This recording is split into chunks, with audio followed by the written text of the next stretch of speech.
Buenas noches. noches, buenas noches, Buenas noches. Hola, buenas hola. noches. Hola, Buenas buenas noches. noches. Buenas noches. Querida Svetlana, buenas noches y a Buenas disfrutar noches. de tu fiesta. Buenas noches. Bueno, fiesta adelantada, por cierto, cumpleaños mañana. Happy birthday, so in advance.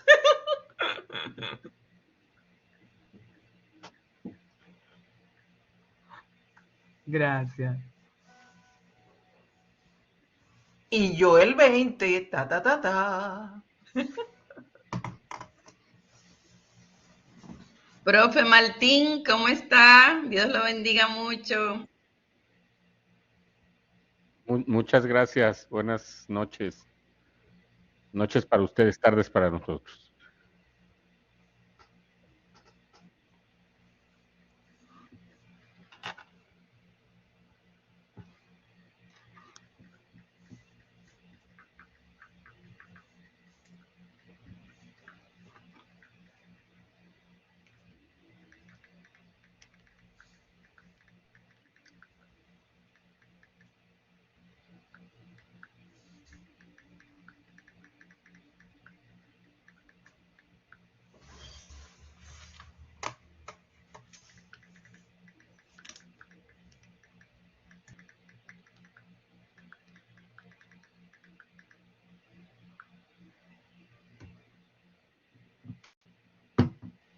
Gracias. Don Francisco dice, Svetlana, que mañana es feriado.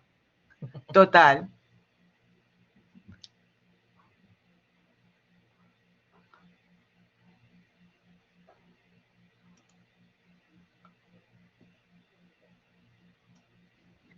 Hola, hola, doctora, tanto gusto volver a verla, qué rico. Ah, valió mi regaño de abandono, ¿no? De todas maneras. Y muy interesada por su tema, así que aquí estamos. Desde la playa, porque como bien dicen por ahí, mañana y pasado son feriados y después el fin de semana, así que rico, rico. Buenísimo entonces. ¿Puedo preguntar qué celebran mañana ustedes? ¿Si es lo mismo que celebramos nosotros en Colombia? ¿El fin de semana? Creo ¿El que lunes? las iglesias evangelistas o evangélicas, después viene el Día de Todos los Santos, digamos, El Día de de Todos todos los los Santos, muertos, sí. los santos, sí. Bueno, entonces estamos igual. El lunes en Colombia es festivo. No, bueno, en realidad yo siempre se los doy festivo porque es el Día de las Brujas y tengo ese poder.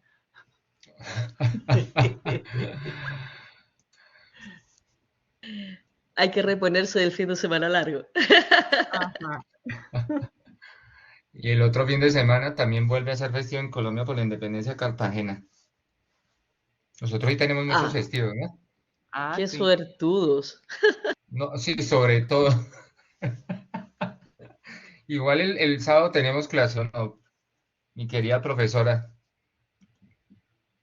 Sí, Así es. eso no, acá no paramos. No, no, lo siento. Solo Así el que día a de San disfrutar Giving, semi. Sí, ese, Ah, ¿y el día cuándo de es San Acción de Miguel, Gracia? ¿Cuándo lo el, celebran? el 28. ve- 28. Querida Jacqueline, qué gusto verte de Eh, nuevamente. Sí, qué rico verla, doctora. El Regala, 28, ese día nos lo 29 y regala la doctora 30. Irama, ¿Qué pasó conmigo? que tú eres la que nos regalas ese día 8 días después de tu cumpleaños. Exactly. Ah, muy Y bien. no trabajamos el 28, 29 y 30. Buenas noches, se está grabando todo. Ay, Ah, ok, De a noviembre, ¿no? ponernos serio. Se acabó el bochinche. ujú.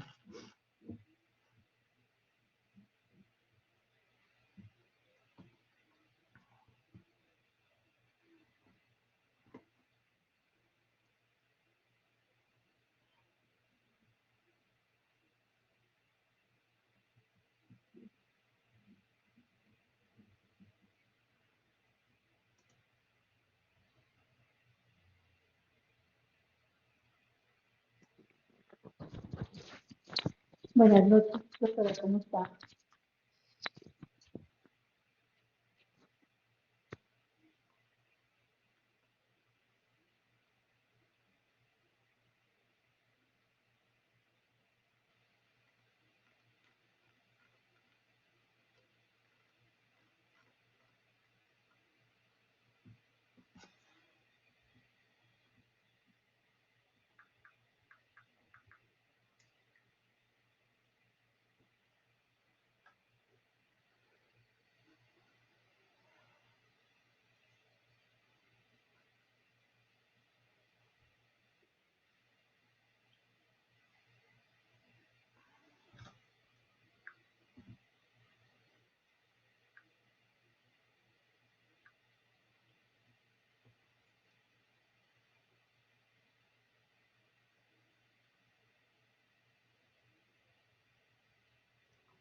Ok, muy buenas noches, tengan todos ustedes aquí siempre a la vanguardia. La doctora Rivera debe ser que tiene alguna dificultad, pero aquí estamos el doctor del Río y bueno, y tenemos a la doctora Esbelana de las 7. Buenas noches, por aquí estoy, doctora Ah, Sandra, atenta. ok, doctora Rivera, le paso usted el micrófono para que siga el procedimiento. Bueno, no, lo que pasa es que no tengo disponibilidad de cámara, me disculpo por esa circunstancia. Bueno, la doctora Esbelana nos va a estar esta noche acompañando. Aquí está el doctor Luis, que es el que la va a presentar. Pues yo aquí no solamente atenta, sino siempre es un gusto y un placer escuchar a la doctora Esbelana, que siempre trae cosas interesantísimas y su experticia sobre todo en esta área tan fabulosa que es la neurociencia. Un abrazo, doctora, y bienvenida. Gracias, doctora. Buenas noches a todos. De aquí les habla el doctor Luis Torres de Student Care. Como siempre, esto es un espacio para todos nuestros estudiantes. Bienvenidos todos. Estamos muy honrados que esta noche nos acompañen. Y sobre todo, estamos muy agradecidos con usted, doctora Esbelana, por compartir con nosotros esta noche y compartir con nosotros este gran conocimiento que usted tiene en el área. Así que muchísimas gracias. Gracias a todos. Gracias, doctora Verde. Gracias, doctor José Miguel. Doctora Rivera. Muchísimas gracias a todos. Y creo que ya desde aquí en adelante podemos comenzar. Muchísimas gracias. Cedo la palabra, doctora Esbelana. Bueno, muchísimas gracias. Buenas noches a todos, colegas acá, por acompañarnos en esta masterclass. Es un honor, pues, estar aquí para hablar de un tema que combina dos campos apasionantes, ¿no? Y como son la educación en línea y la neurociencia. En esta tarde para algunos, noche para otros, ¿verdad? Mi objetivo es que juntos exploremos lo que es cómo los principios del neuroaprendizaje pueden transformar nuestras prácticas en e-learning. Estos principios, pues, son unos principios que se pueden aplicar en cualquier práctica educativa, a cualquier nivel, pero bueno, vamos a concentrarnos aquí con el público, nuestros estudiantes de los máster, ¿verdad?, acerca de cómo pueden transformar nuestras prácticas educativas en el e-learning, haciéndolas más efectivas, más motivadoras y más personalizadas, ¿no? Ya de hace mucho tiempo hablamos de lo que es los diseños universales de aprendizaje, de lo que son las adaptaciones curriculares. Como docente en diferentes niveles educativos sé lo difícil que puede resultar para un maestro atender una diversidad como hoy en día vemos en las aulas, diversidad que, bueno, siempre ha existido, somos seres humanos, todos somos diferentes, todos tenemos un cerebro distinto. Sin embargo, bueno, muchas veces esto de atender a esa diversidad, hacer adaptaciones curriculares puede ser algo que carga muchísimo al docente, ¿no?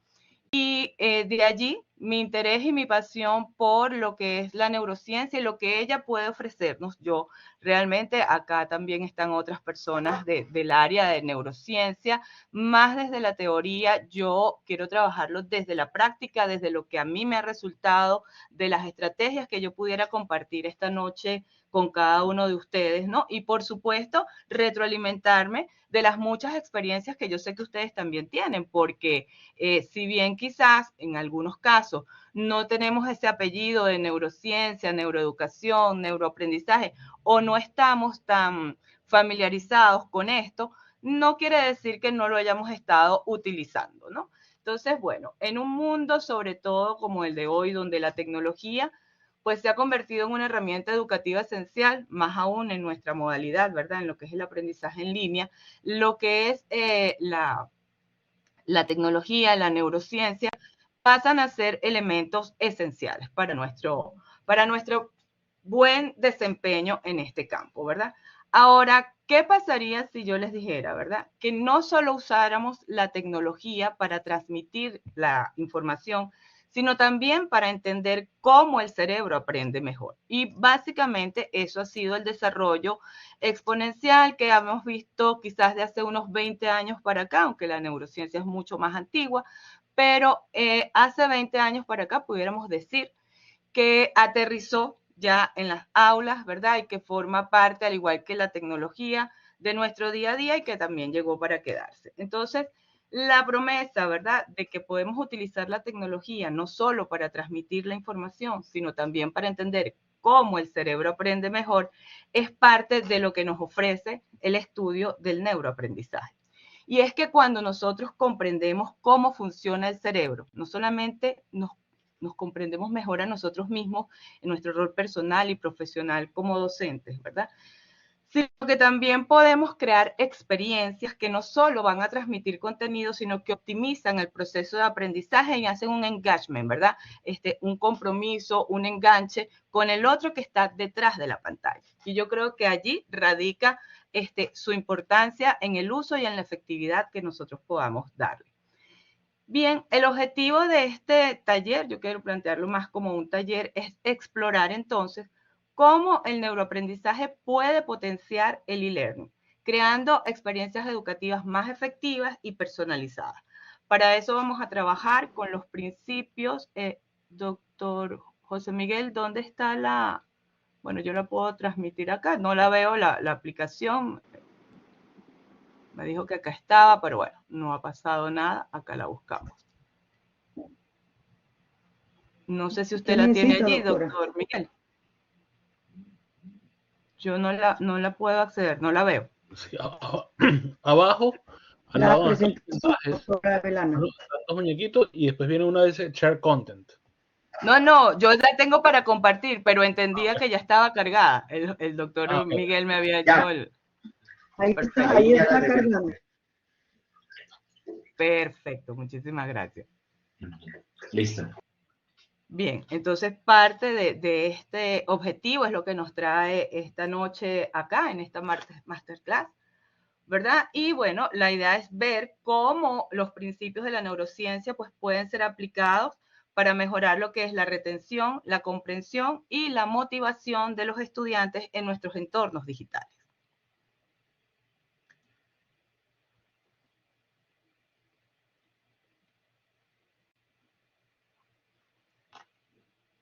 Empecemos entonces por entender qué es el neuroaprendizaje. Yo sé que acá, pues muchos han sido mis estudiantes, ya muchos manejan el término desde el primer curso, ¿verdad? Y vamos a entender el neuroaprendizaje como ese campo que estudia cómo el cerebro procesa la información al aprender, ¿ok? Se basa en principios fundamentales de neurociencia y es una disciplina, como les decía, que estudia, digamos, cómo funciona el cerebro durante los procesos de aprendizaje, ¿no? Sabemos que ese prefijo neuro hoy en día es muy utilizado, ¿no? Entonces, en el caso del neuroaprendizaje son los estudios que se enfocan en ver, bueno, ¿qué está pasando en ese cerebro cuando se dan los aprendizajes? Es una disciplina, entonces, que combina conocimientos entre lo que es la neurociencia, la psicología, la pedagogía, para entender esos mecanismos biológicos y cognitivos que facilitan el aprendizaje. Se basa en la idea de que el aprendizaje implica la formación y el fortalecimiento de redes neuronales en el cerebro, de razón de la imagen que acompaña esta presentación, ¿sí? Entonces, se basa en esta idea, en la formación y el fortalecimiento de redes neuronales y, a su vez, ese proceso, cómo se ve influenciado por factores como son la motivación, las emociones y el entorno, ¿no? Pues todos sabemos, una emoción positiva puede potenciar el aprendizaje, mientras que el estrés o la falta de interés pueden dificultarlo o limitarlo. Bien, el término neuroaprendizaje ha ganado una gran popularidad, como les decía, en las últimas 2 o 3 décadas, ¿no? Especialmente con lo que fue el avance de las tecnologías de neuroimagen, que son aquellas que nos van a permitir observar el cerebro en acción y en vivo.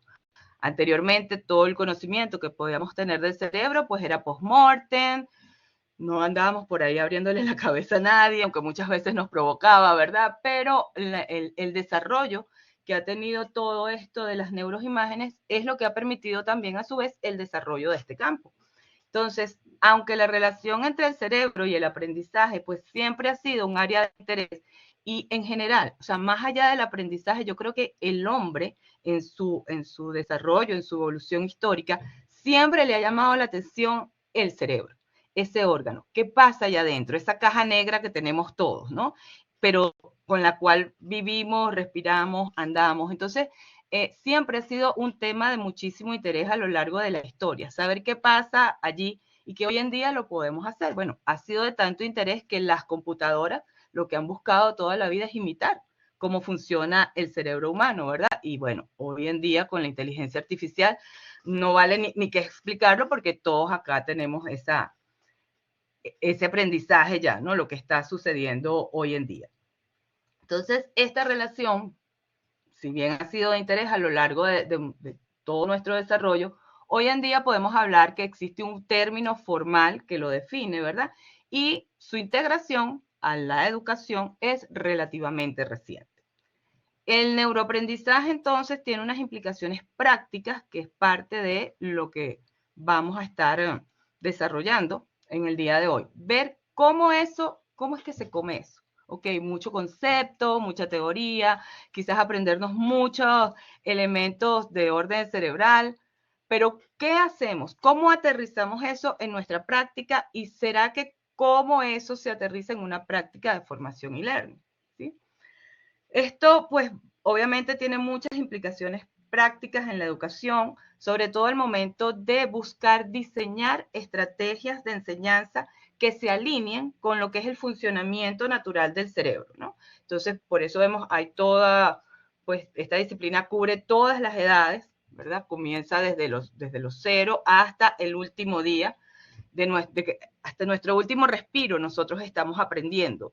Y eso es parte de lo que la neurociencia trabaja e incluso ha sido muy importante en el campo educativo para desarrollar o para, digamos que más que desarrollar, para afianzar todo lo que ya hace mucho tiempo veníamos trabajando desde nuestros enfoques educativos normales, conocido como educación continua, pero que entonces, dentro de lo que son los fundamentos del neuroaprendizaje, la educación continua, la educación de adulto, todo lo que es el que la longevidad ahora sea mayor, ha hecho que se involucren en estudios, bueno, de que tenemos que educarnos toda la vida, porque aprendemos toda la vida.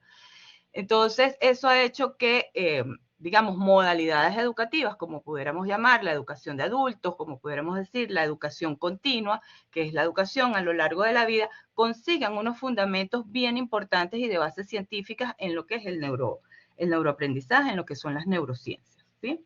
Entonces, la idea es, si sabemos cómo va el desarrollo y cómo se desarrolla ese cerebro, pues tener las mejores estrategias para cada una de estas etapas. ¿Qué necesita el individuo en cada una de estas etapas de desarrollo para aprender? O sea, ¿cómo aprende mejor? ¿Cómo aprende mejor un niño? ¿Cómo aprende mejor un adulto? ¿Cómo aprende mejor una persona de mayor edad, ¿verdad? Un joven prolongado, como pudiéramos ser algunos de los que estamos acá. En este sentido, pues esto incluye temas como lo que son mejorar la atención, la memoria y la motivación de los estudiantes, de los individuos en general, porque no necesariamente pudiéramos llamarlos estudiantes. No se da simplemente en prácticas formales educativas, aunque acá pues las estrategias que nosotros vamos a trabajar pues nos refieren a una práctica formal desde el punto de vista educativo. Sin embargo, como aprendemos de todo, hasta cuando dormimos estamos aprendiendo, entonces estos elementos están allí constantemente, ¿no? Y no solamente se utilizan para prácticas formales, sino también para educativas, sino también para lo que es la reeducación en muchos casos. Pero bueno, ya eso sería quizás una parte más clínica, ¿no? Sabemos, por ejemplo, que el cerebro, estos dos son dos conceptos bien puntuales a la hora de nosotros trabajar con estrategias. En primer lugar, entender que el cerebro es increíblemente plástico, maleable, moldeable. Cuando yo inicié mis estudios de educación, yo soy de educación base en educación especial y de allí todo mi interés de seguirme capacitando en esta área, porque digamos que es la tendencia, ¿no? Al entender cómo se trabaja el cerebro. Pero en esa época se decía que, bueno, lo que usted no aprenda o que lo que más se afianzaba era hasta los 5 años. Ya después de eso era difícil algunas que otras cosas, ¿no? Y vemos hoy en día cómo eso que en aquel momento, no voy a decir cuánto, que en aquel tiempo se entendía como dentro de unos límites bastante cerrados, hoy en día sabemos que no, que el cerebro hasta en sus últimos momentos, pues es un cerebro maleable, es un cerebro plástico, quiere decir que todos nosotros lo podemos aprender, ¿no? ¿Ya? ¿Qué significa entonces esta plasticidad cerebral? Pues es la capacidad que tiene el cerebro de cambiar y adaptarse en respuesta a nuevas experiencias. Y realmente no sé por qué nos demoramos tanto en descubrir ese concepto, porque si no fuese de esa manera, realmente la supervivencia del ser humano estaría muy comprometida, ¿ok? Tenemos que solucionar problemas, tenemos que sobrevivir en un mundo caótico. Entonces, imagínense ustedes si nuestro cerebro no tuviera esa plasticidad, qué difícil sería para el ser humano, pues, llevar la vida de la mejor manera posible, ¿no? También sabemos, en este sentido, que las emociones juegan un papel crucial en el aprendizaje.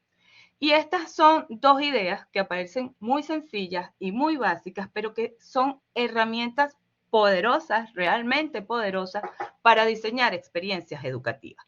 ¿Por qué? Porque si yo estoy frente a un grupo de estudiantes, niños, adolescentes, ¿verdad? Sobre todo la gente que trabaja con los adolescentes, lo difícil que se nos hace muchas veces comunicarnos, entendernos, que nos presten atención. Muchas veces estamos sesgados cuando sobre todo tenemos algún estudiante con algún tipo de neurodivergencia, con algún tipo de discapacidad, de etiquetarlo, de decir, no, hasta aquí, ¿sí? Eso niega este fundamento, porque si hay una plasticidad cerebral, no es hasta aquí, es buscar el camino correcto para nosotros hacer esa conexión, para que ese cable conecte, ¿no? Y entender también el papel de las emociones, el contexto, eso que justamente, y hoy, ayer, toda esta semana han estado saliendo muchas noticias acerca de que por fin ya la inteligencia artificial suplantó al docente. Ok, pero la inteligencia artificial no tiene emociones, ¿sí?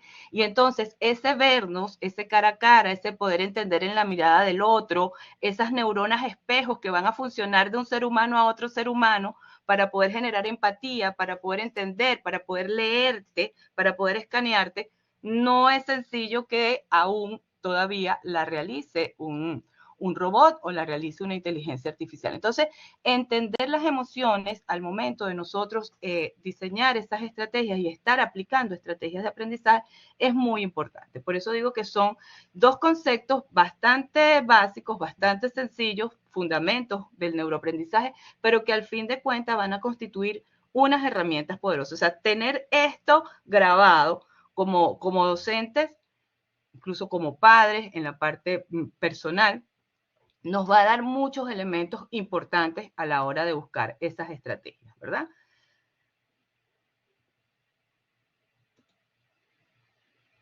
Veamos entonces, ¿qué nos ha dado o qué nos ha regalado la neurociencia a la educación? ¿Sí? La neurociencia nos proporciona una información valiosa acerca de cómo los estudiantes aprenden mejor, ¿no?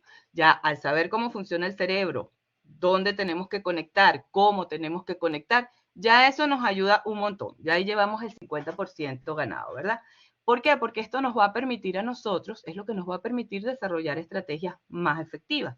Sabemos, por ejemplo, el aprendizaje multisensorial, que involucra varios sentidos, puede mejorar la retención de la información, ¿no? Ya más allá del mito de si usted aprende de una manera o de otra, que este es más visual, que este es más kinestésico, usted puede tener cierta cierto sesgo o cierta preferencia por un uso de un canal sensorial, pero el cerebro trabaja en todo su conjunto. Entonces, aquello que de repente nos costaba hacer en el aula porque veníamos obligados por unos diseños que nos decían, no, es que tú tienes que hacer tantas adaptaciones según tantos estilos de aprendizaje. Hoy en día sabemos que nosotros podemos trabajar de manera integral, que eso no solamente va a ayudar a aquel que tiene una preferencia, porque va a decir, oye, no solamente tengo que leer o no solamente tengo que escribir, es que también puedo ver un video, es que también puedo escuchar un audio mientras voy a mi casa. No solamente nos va a ayudar en ese sentido, ¿verdad? Sino que nos va a permitir explotar toda la parte multisensorial y con ello pues se retener mucho más el aprendizaje o lo aprendido, ¿no? Luego vemos que, y siguiendo en esa onda y en lo que es las adaptaciones y lo que significa un diseño universal de aprendizaje, pues cobra relevancia lo que es la personalización. Es parte de lo que nos permiten estos conceptos y tiene que ver con el conocimiento, ¿verdad? De cómo funciona el cerebro, pues a nivel individual. Nosotros entonces podemos personalizar el aprendizaje y adaptarlo a las necesidades individuales de cada estudiante. Esto, ¿verdad? Porque yo les pudiera poner de ejemplo, bueno, ya tú te das cuenta cuando tienes que pasarle la mano quizás a un niño, cuando tienes que sentarlo derecho.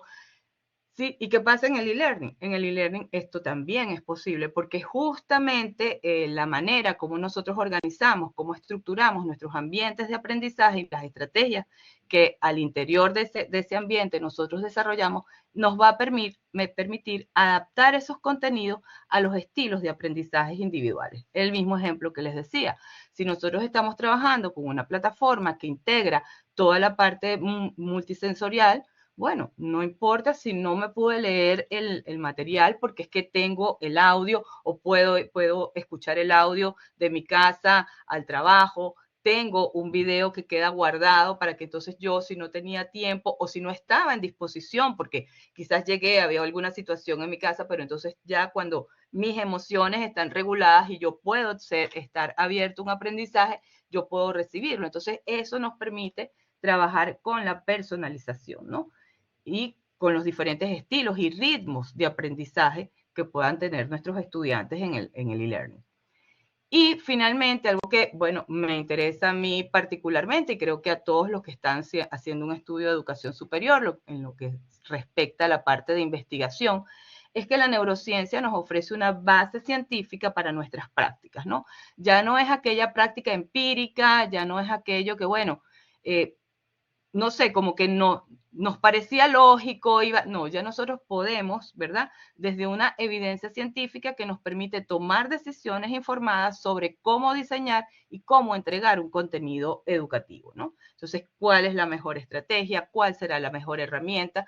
¿Qué aplicación es la que yo puedo usar? Ya no es simplemente tomar la herramienta o la aplicación porque me gusta, porque es la que está de moda, ya no hago PowerPoint, ahora hago Canva, ya va más allá de eso, de un gusto, de una preferencia o de una competencia digital o tecnológica específica, sino que ya nuestras decisiones pueden ir ya desde un punto de vista científico, bueno, ¿por qué esta herramienta y para qué esta herramienta?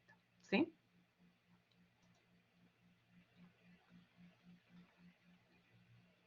Uno de los grandes aportes de la neurociencia entonces a la educación es la posibilidad, como veíamos, de adaptar esas prácticas a las necesidades de cada estudiante a través del uso de estrategias prácticas. Y eso es un poco lo que yo he querido venir a compartir acá esta noche, ¿no?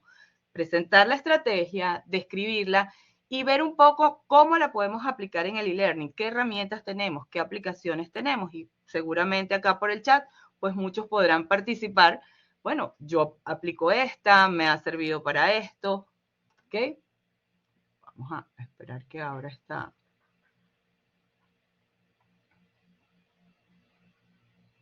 Que abra la diapositiva para no adelantarme. Pero parece que no quiere.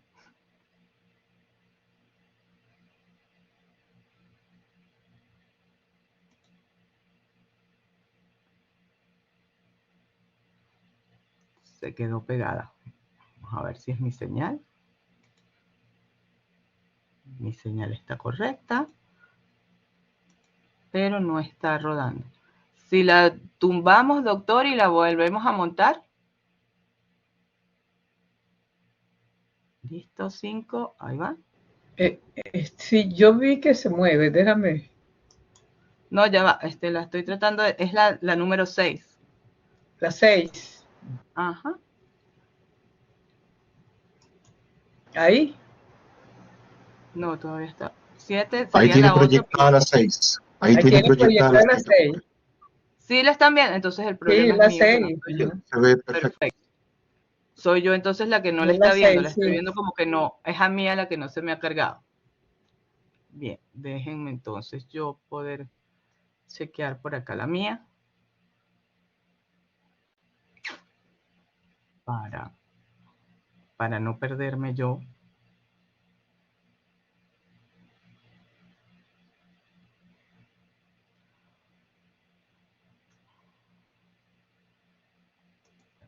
Denme un minuto, por favor. Y vamos en las 6. Ok, vamos entonces a ver acá. Creo que ahora sí la estoy viendo. No, aún no la veo. Bien, entre esas estrategias prácticas que nosotros podemos tener, vamos a conseguir al menos 6 que yo creo que pueden permitirnos desarrollar muchísimas actividades diferentes, diferenciadas, personalizadas, motivadoras. Y vamos a iniciar entonces, ahora sí, se me cargó. Vamos a iniciar entonces con lo que sería el aprendizaje multisensorial, ¿sí?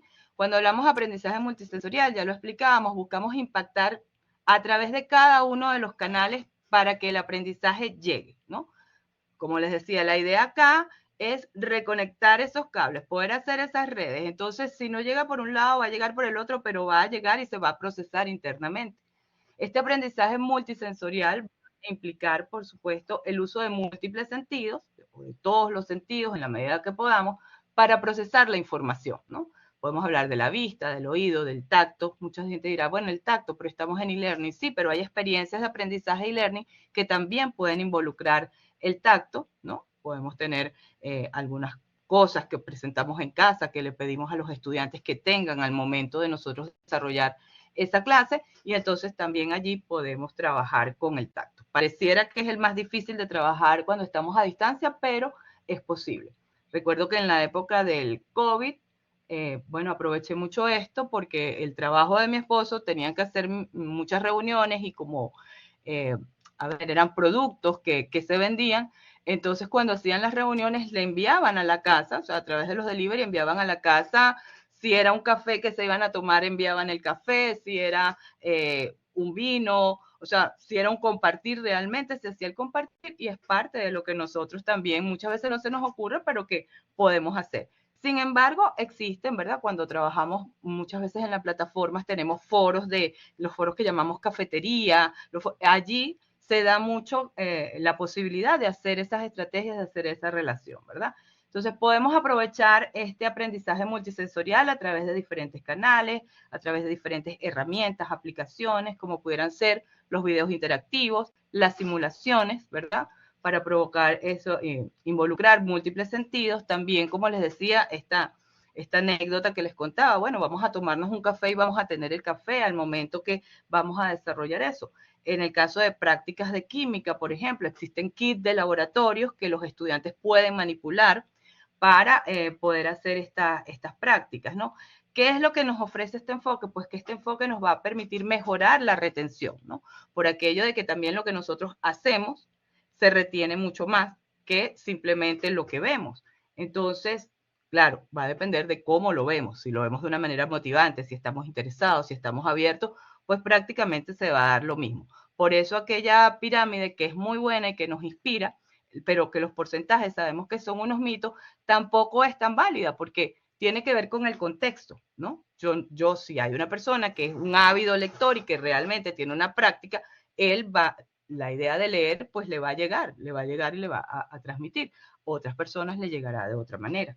Entonces, bueno, tenemos herramientas aparte de los simuladores, como pueden ser la realidad virtual. Sabemos que son herramientas costosas, pero también tenemos herramientas de mayor acceso. Pudiéramos hablar de un Google Expedition, ¿verdad? Que nos permite explorar entornos virtuales lo cual también pues hace la sesión mucho más vívida, mucho más realista. Trabajamos también con la gamificación, ¿ok? La gamificación vamos a entenderla como el uso de los elementos de juego en contextos no lúdicos, ¿sí? Y sobre todo en la parte de posgrado, quizás cuando estamos trabajando en adultos, la idea de la gamificación a veces no estamos muy ganados o no la entendemos mucho, ¿no? Muchas veces pensamos en la gamificación y todas las herramientas que existen para niños, pero no, estas herramientas también se pueden modificar y de acuerdo a lo que nosotros, al objetivo que nosotros tengamos, a la estrategia, también podemos utilizar un Kahoot, también podemos utilizar un Quizizz, así sean estudiantes de doctorado, hasta niños de preescolar. Es decir, las herramientas nos permiten hacer esa personalización. En este caso, la idea de incorporar estos elementos de juego tiene que ver con el aumento de la motivación, pero más allá del aumento de la motivación, porque, a ver, sabemos que la motivación que más funciona es la intrínseca, y si estamos en estudios superiores como este, pues es el valor que otorga ese participante, la importancia que le da a su estudio, a lo que él va a conseguir con este estudio, eso va a ser lo que va a funcionar, más allá de una motivación externa del momento, de que entré a una sesión, me divertí mucho y la pasé chévere, ¿no? Pero más allá de eso, lo que vemos es que este tipo de estrategias va a activar lo que es el sistema de recompensa del cerebro, ¿no? Hay que tener también cuidado con el uso de este tipo de estrategias, sobre todo en las edades tempranas, porque al hacer clic, digamos, con ese sistema de recompensa que tenemos en el cerebro, entonces también genera adicción, puede causar adicción. Por eso vemos todo el tema de los videojuegos y los niños, y todo el tema también del uso de las redes sociales en jóvenes y en los adultos, que también nos quedamos pegados dándole a esa red social, ¿no? Básicamente tiene que ver porque sí, hay una relación directa entre lo que nos ofrece este tipo de actividades placenteras, en este caso, pudiéramos llamar estas lúdicas en contextos no formales, pero en líneas generales es parte de usar el placer, eso va directamente a ese sistema de recompensa en el cerebro, y sí, puede hacer que nos enganchemos más al aprendizaje, puede hacer que sea más divertido, pero tenemos que tener cuidado en cuanto a el uso extensivo de esto, ¿no? Lo cierto es que utilizando este tipo de estrategia, pues los estudiantes no solamente van a aprender, sino que también se van a sentir motivados y comprometidos. Dentro de estas estrategias también tenemos que trabajar lo que tiene que ver con la incorporación de los descansos, ¿no? Entender que no podemos hacer Kahoot tras Kahoot o juego tras juego, y las personas que trabajan en el aula y que trabajan con niños, si alguna vez ya han utilizado estas estrategias, verán que los niños enseguida, cuando quieren salir de una actividad que están haciendo otra, te piden, pero vamos a jugar, pero ¿por qué no pones el juego? Pon la pantalla, ¿no? Allí tenemos que pensar en otro tipo de actividad de pausa activa entre un contenido y otro, de manera que el cerebro pues también descanse, de manera que se afiancen esos aprendizajes y se pueda mejorar la retención de la información, ¿no? Otro elemento que trabajamos es sobre el feedback continuo. La retroalimentación continua, entonces, va a ser esencial para un aprendizaje efectivo. Parte también mucho de lo que manejan las redes, de lo que se manejan en los medios en general, ¿no? Cuando estás haciendo un juego o un videojuego, estás obteniendo inmediatamente ese feedback. Cuando la posibilidad real que tenemos ahorita de mandar un mensaje y recibir el retorno es prácticamente de menos de segundos, entonces ese feedback continuo también tiene un problema, o sea, que puede ser el que nos enganchemos, pero desde el punto de vista positivo, lo que nosotros tenemos que entender es que el feedback nos va a permitir proporcionar una retroalimentación inmediata y que esto mejora el aprendizaje, ¿no? Sin caer en aquello de que la plataforma es la que dura 24/24 y no el docente. O sea, no siempre como docentes podemos nosotros dar esa retroalimentación inmediata, tal y como quizás aspire el participante. Sin embargo, si nosotros hacemos un diseño tanto del contenido como del manejo de la plataforma, o sea, que el ambiente sea un ambiente amigable, ya vamos a hablar más adelante de eso, ese feedback, ¿verdad? No necesariamente lo va a recibir de una persona, de un facilitador, sino de todo lo que está allí construido arquitectónicamente para responder a su aprendizaje. Entonces, también entender cómo nosotros podemos darnos ese feedback continuo a través de las rúbricas, a través de listas de chequeos, a través de herramientas que pudiéramos tener, tales como, bueno, lo que pudiéramos usar en un Google Classroom, en un Turnitin, ¿verdad? Cuando diseñamos parte de los contenidos, poder utilizar cuestionarios, poder dejar pruebas cortas al final de cada módulo, de manera que el participante se pueda retroalimentar en forma inmediata sin que necesite esperar por la respuesta del docente, ¿no? Los foros de discusión, las tutorías en línea también son espacios que nos van a permitir y que podemos utilizar como estrategia para recibir retroalimentación, no solamente con el docente, no solamente con la plataforma, sino también con los pares, ¿no? Y hoy en día, pues sabemos la importancia que es el trabajar con el otro, con ese par, ¿no?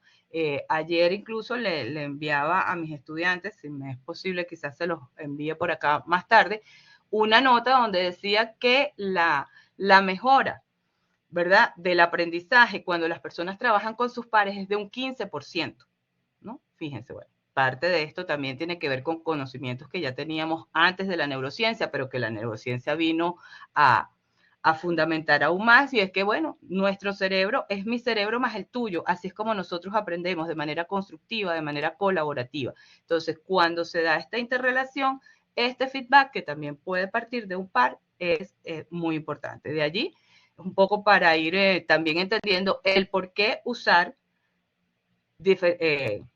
gracias, Sandra, el por qué utilizar ciertas herramientas, ¿verdad? El por qué no dejar de usarlas, el poder incorporarlas, sobre todo, y dependiendo de las edades y dependiendo de los niveles en que estemos nosotros trabajando. Continuamos entonces. Si la diapositiva rueda.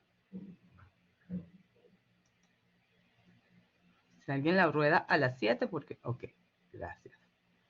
Perfecto. Otra de las estrategias que nosotros tenemos que trabajar es justamente el entorno de aprendizaje, ¿no? Como les decía, este prefijo neuro ha permeado diferentes instancias, ¿verdad? Diferentes disciplinas. Hablamos de la neuroarquitectura, y cuando nosotros estamos trabajando dentro de aprendizaje, ¿verdad?, nosotros tenemos que pensar en una arquitectura del aprendizaje, en una arquitectura de ese espacio, ¿no? ¿Cuáles son los elementos? Así yo tenga, o sea, puedo tener un Blackboard, que quizás es una herramienta costosa, pero puedo tener un Google Classroom, que es una herramienta free, un Moodle, ¿verdad? Soy yo como docente quien tiene que pensar en cómo hacer esa arquitectura de ese espacio de aprendizaje. ¿Cuáles van a ser, digamos, los colores, las letras? Tengo que enfocarme muy bien en quién es mi target, ¿verdad? Si son personas mayores, probablemente yo no voy a escribir tan pequeñito toda mi plataforma. Si son niños, probablemente voy a hacer un uso más intensivo de ciertos colores. Tengo que entender también que existe una psicología del color y que hay colores que probablemente, lejos de favorecer el aprendizaje, me van a interrumpir la parte atencional de ese sujeto, de cualquier edad, porque, bueno, sabemos además que cuando tenemos alguna condición de neurodivergencia, eso no desaparece con la edad, eso te acompaña. Entonces, bueno, hoy en día, antes hablábamos de TDAH solamente en niños, pero sabemos que tenemos adultos con TDAH. Entonces, todos estos elementos, digamos, de neuroarquitectura, de lo que es el ambiente del aprendizaje como tal, deben considerarse. Ahora, más allá de lo que es la neuroarquitectura, el color, la letra, el espacio, las herramientas, las aplicaciones, el que no se me distraiga, el que no le dé mucho tiempo de salirse a buscar cosas, el que yo lo pueda tener concentrado en el estudio de la materia, es importante. Pero más allá de eso, lo importante es que se creen espacios amigables, accesibles, flexibles, ya que estos van a disminuir la ansiedad y van a ayudar a mejorar la capacidad de retener la información. Entonces, cuando estos espacios son amigables, ¿qué queremos decir con espacios amigables? Que yo no me pierda dentro de mi plataforma, que yo sepa que cada vez que yo le doy acceso al link de la semana, tengo una estructura, ¿verdad? Tengo una estructura que yo puedo seguir. Evidentemente, eso va a bajar cuando estamos en un primer momento, todos los ambientes de aprendizaje o todos los entornos cambian. Nosotros podemos estar acá y mañana estamos haciendo un curso y, pero es que es diferente y tenemos que estar aprendiendo y este es Moodle y el otro es Blackboard, perfecto. Nos toma un tiempo al cerebro le toma un tiempo, ¿verdad? Reconfigurarse y aprender dónde está. Pero nosotros tenemos que tratar de que ese tiempo sea el mínimo posible y con la menor ansiedad. Acá creo que lo vivimos todos, tanto como estudiantes como docentes. El estudiante está perdido, no consigue la tarea, profesora, es que yo le di y no entro. Todo eso genera un estrés en el cerebro, ¿verdad? Que lo menos importante, lo menos que va a recordar ese estudiante es los contenidos de la primera y de la segunda semana. Luego vamos a hablar en el siguiente punto qué vamos a hacer con eso para que realmente lo recuerde. ¿Por qué? Porque su cerebro está en ese momento dividido, ¿verdad? Y la importancia es, yo tengo que sobrevivir porque yo tengo que pasar esta materia, yo tengo que aprender a manejarme acá para encontrar dónde está el material, dónde está la grabación, cómo consigo esto. Entonces, en la medida en que esos entornos los podemos hacer lo más accesible posible, y gracias a Dios que para eso tenemos ingenieros fabulosos que están trabajando todo el tiempo en las mejoras de las plataformas. El COVID fue una gran experiencia y un gran desarrollo de plataformas en general. Perdón, vimos cómo pasamos en cuestión de semanas del WhatsApp al Telegram, que entonces permitía que entraran 200 personas, mientras que el WhatsApp tenía un límite más reducido, me permitía poder llegar a los estudiantes, no perderlo. Esa accesibilidad es importante. Esa accesibilidad es la que hace que ese entorno de aprendizaje sea positivo desde la estructura del entorno. Luego está, ¿verdad?, la parte de cómo nosotros hacemos amigable ese espacio de aprendizaje, ¿sí? Cómo nosotros, tanto de un lado como del otro, tanto los docentes como los estudiantes, comienzan a trabajar de manera flexible, ¿sí? Cognitivamente, comienzas a ver, bueno, no toda la responsabilidad la tiene el docente, yo como docente comienzo a ver, yo tengo que entender cuál es el momento que está teniendo mi estudiante, ¿no? No es lo mismo cuando atiendes a un estudiante de nuevo ingreso, un estudiante del primer periodo, a cuando recibes a ese estudiante luego en un tercer o un cuarto periodo. Se ve la evolución. No solamente es una evolución porque aprendí a usar la estrategia, la herramienta, es una evolución porque ya, digamos, el nivel de ansiedad está controlado y yo estoy pues mucho más propenso, mucho más receptivo, mucho más esponja a ese contenido que es lo que vamos a aprender. Parte de eso entonces tiene que ver con esa repetición espaciada. Ese ejemplo que les documentaba, ¿verdad? ¿Qué pasa con ese estudiante las 2 primeras semanas que está perdido? Lo volvemos. Por eso es importante que cuando nosotros estamos estructurando el contenido, y ya me voy al contenido, el contenido tenga loops, o sea, él se enrosque uno con otro, que el estudiante pueda, y vamos entonces, salimos quizás un poquito del neuroaprendizaje y nos vamos a esas teorías de aprendizaje que manejamos, ¿verdad? Donde necesitamos ese enganche, ¿sí? Donde necesitamos ir paso a paso. Entonces trabajamos todas esas teorías, metemos conductismo, metemos constructivismo. Conductismo porque tenemos una estructura que al final lo que nos va a repercutir es una baja de ansiedad. Pero entonces también tenemos esos loops, donde enganchamos una semana con la otra, de manera que lo que el estudiante, la ansiedad no le permitió tomar en una primera, segunda semana, tiene igual la capacidad desde la metacognición de reflexionarlo, de volverlo a ver ya con esa apertura, y entonces esos espacios de repetición espaciada, que es como se llama la estrategia, pues nos ayudan muchísimo en cuanto a este elemento, ¿no? Vamos de intervalos crecientes para mejorar la retención a largo plazo. Entonces, este baile que muchas veces hacemos entre una semana y otra, por poner el ejemplo de cómo trabajamos acá en View, ¿verdad? De ir y estamos en la semana 3 hablando de las teorías de aprendizaje, pero retomamos con la semana 1, donde veíamos, o sea, cuáles son los elementos que yo como estudiante necesito para, y entonces me puedo yo ver como estudiante, verme reflejado, como docente, qué hago yo en mi aula, y ahora que soy estudiante, cómo estoy sintiendo esto. Esos espacios son necesarios, ¿no? Entonces, eso, por ejemplo, nos lleva a esos espacios que damos de evaluaciones formativas, ¿ok?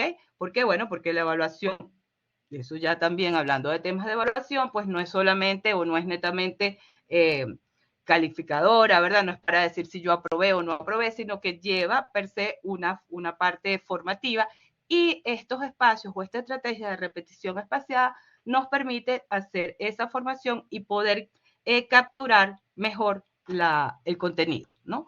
Sobre todo a largo plazo. Esto, por supuesto, va de la mano con lo que son los aprendizajes significativos. Luego tenemos, y hablando entonces de aprendizaje significativo, lo que hoy en día trabajamos con lo que es el aprendizaje adaptativo. ¿Y qué va a significar el aprendizaje adaptativo? Pues el uso de la tecnología para personalizar la experiencia educativa según las necesidades y el rendimiento de cada estudiante. Hoy en día la estrategia, ¿verdad?, que está utilizando View para retención de sus estudiantes tiene mucho de trasfondo de lo que es aprendizaje adaptativo, ¿sí? Entonces, es el poder diferenciar dentro de un grupo los niveles, ¿ok? ¿Qué nivel están cada uno de esos participantes para poder ver qué necesitan de apoyo, ¿no? Eso es lo que hace un aprendizaje adaptativo. Entonces, yo puedo apoyarlos de diferentes maneras, dándoles una sola asignatura, dándoles dos, ofreciéndoles una nueva oportunidad. O sea, todas las estrategias que nosotros podamos manejar para esa retención del estudiante, por si no lo sabían, tiene un fundamento dentro de las estrategias de neuroaprendizaje que se llama o se denomina ese aprendizaje adaptativo, que es el que nos permite precisamente trabajar sobre eso, ¿no?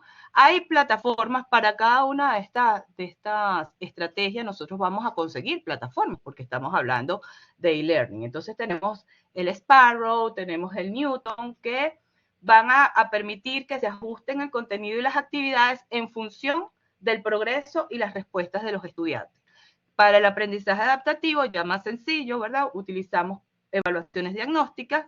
Estas evaluaciones van a permitir que nosotros identifiquemos, pero que también, y sobre todo hablando acá a nivel de educación superior, ¿verdad?, que también el estudiante pueda identificar, pueda hacer esa metacognición, identificar cuáles son sus fortalezas y cuáles son sus debilidades. Entonces, como aquí trabajamos de cerebro a cerebro, ¿sí?, es importante que el docente conozca cuáles son las fortalezas y debilidades del estudiante y que a su vez el estudiante también reflexione en ellas, porque allí nuestras neuronas espejo se van a conectar mejor. Puedo conseguir ser más empático desde el punto de vista del docente, el estudiante puede ser más resiliente y no, digamos, frustrarse a la primera. Entonces, todas estas son, digamos, estrategias que nosotros podemos utilizar. Si vamos a la siguiente.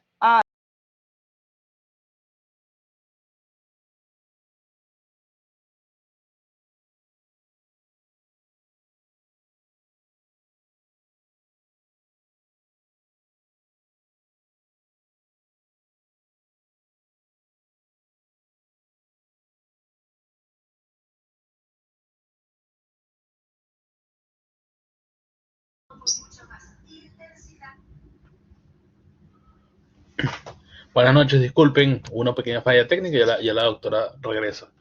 Un segundito para...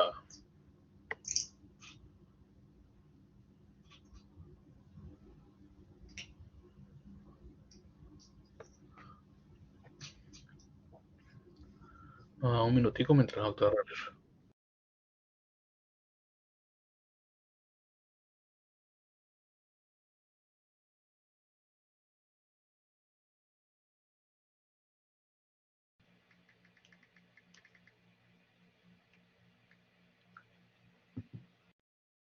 Un minutico nada más mientras la doctora se reconecta. Vale, perfecto, ya está aquí. Acá estoy. Acá. Perfecto.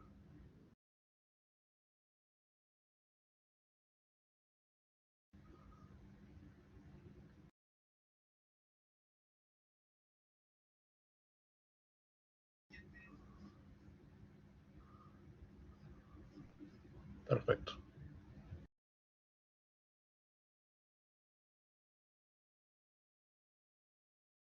Doctora, no lo escuchamos, tiene que encender el micrófono. Sin retoques. Julio Blue va contigo, va a tu ritmo. Contigo para ti. Reparemos la lasaña de carne que hicieron con el ganche para no encontrar la receta.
Ahora sí me pueden escuchar. ¿Aló? Sí, Se lo escucha, se lo escucha. sí. Perfecto, gracias, gracias. Ok. Seguimos entonces. Lo que voy a hacer por el momento, mientras está la presentación activa, es que no voy a prender la cámara. No sé por qué se salió, porque no perdí la conexión, pero bueno, cosas que pasan. Sí, por favor, me adelantan a la número 8.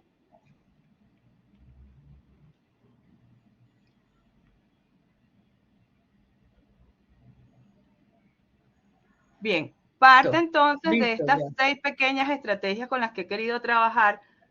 Lo que quería mostrar con ellas es cómo están basadas en estos principios de neuroaprendizaje y cómo pueden transformar el e-learning en una experiencia más efectiva, ¿no? Parte de cómo se llama esta presentación, el título que le da a la presentación, Aprende con el cerebro en mente, ¿verdad? Es que cada vez que nosotros hagamos uso de una herramienta, de una aplicación, de una estrategia, tengamos en cuenta que estamos trabajando con nuestra materia prima que se llama cerebro, ¿sí? Y entonces tenemos que conocerla y tenemos que saber qué es lo que estamos buscando dentro de ese cerebro, qué es lo que queremos activar en él. Entonces, vemos que a través de estas técnicas podemos mejorar significativamente lo que es la retención, la comprensión y la motivación de nuestros estudiantes. Un ejemplo concreto, un curso de e-learning, pudiéramos utilizar juegos educativos para enseñar conceptos complejos, pero también podemos incorporar videos y actividades interactivas que involucren diferentes sentidos para mejorar la comprensión, ¿no? Vamos entonces a ver ahora brevemente algunas herramientas y aplicaciones específicas. Muchas son pues totalmente conocidas y de aplicación, pero como les decía, la idea es que ahora verlas con otras lentes, ¿no? Ponernos ese prisma del neuroaprendizaje, de la neuroeducación y ver estas herramientas como lo que son herramientas que me permiten a mí manipular ese órgano con el cual yo trabajo, que es el cerebro.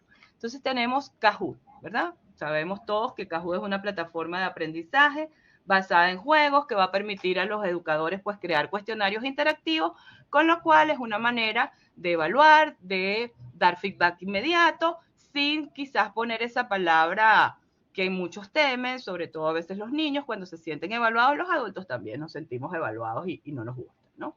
Entonces, el principio de neuroaprendizaje que estaría detrás del uso de esta herramienta tiene que ver con la gamificación, pues para aumentar la motivación y el compromiso de los estudiantes. Estos juegos activan, como decíamos anteriormente, el sistema de recompensa del cerebro y con ello puede mejorar la retención de la información, siempre sin abuso. Hacer buen uso, nunca abuso, ¿ok?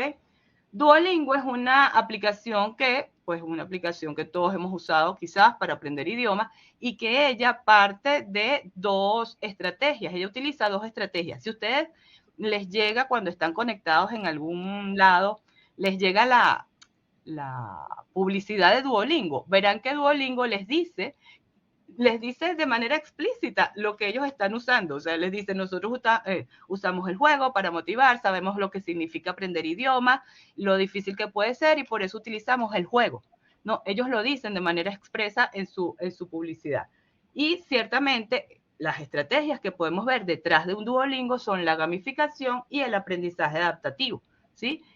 La herramienta permite que si tú no avanzas, pues te devuelve a un nivel inferior o te coloca otro tipo de actividades como recuperatorias hasta que tú te vuelves a montar. Entonces, lo que vemos acá detrás de una aplicación como esta es que personaliza el aprendizaje basada en el rendimiento del usuario. Entonces, no pasaste, sí pasaste, ¿no?